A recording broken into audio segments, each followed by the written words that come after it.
का बेटा शेर होवे दुनिया को बताना पड़ गया है बेटा। शेर का बेटा शेर होवे दुनिया को बताना पड़ गया। बाप के इज्जत के खातिर हथियार उठाना पड़ गया। बाप के इज्जत के खातिर हथियार उठाना पड़ गया। भूल गए थे जो उनको औकात दिखाना पड़ गया। भूल गए थे जो उनको औकात दिखाना पड़ गया। बाप के इज्जत के खातिर हथियार उठाना पड़ गया।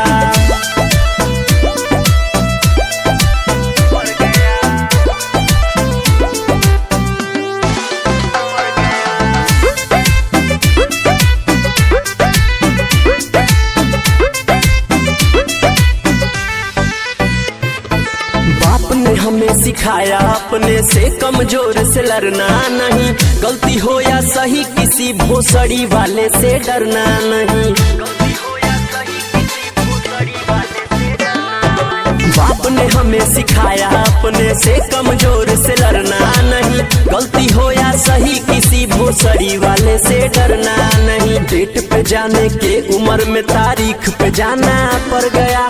डेट पे जाने के उम्र में तारीख पे जाना पड़ गया। बाप के इज्जत के खातिर हथियार उठाना पड़ गया। बाप के इज्जत के खातिर हथियार उठाना पड़ गया। शेर का बेटा शेर होवे दुनिया को बताना पड़ गया। बाप के इज्जत के खातिर हथियार उठाना पड़ गया। बाप के इज्जत के खातिर हथियार उठाना पड़ गया।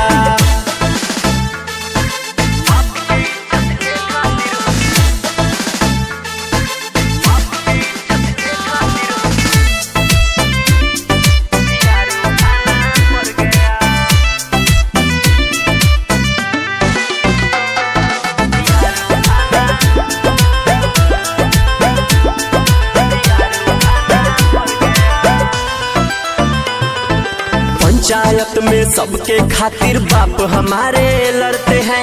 मुखिया और सरपंच भी आकर राय मशवरा करते हैं। पंचायत में सबके खातिर बाप हमारे लड़ते हैं। मुखिया और सरपंच भी आकर राय मशवरा करते हैं। उन पे आंख उठाया जो उसे जान गंवाना पड़ गया। उन पे आंख उठाया जो उसे जान गंवाना पड़ गया। बाप के इज्जत के खातिर हथियार उठाना पड़ गया।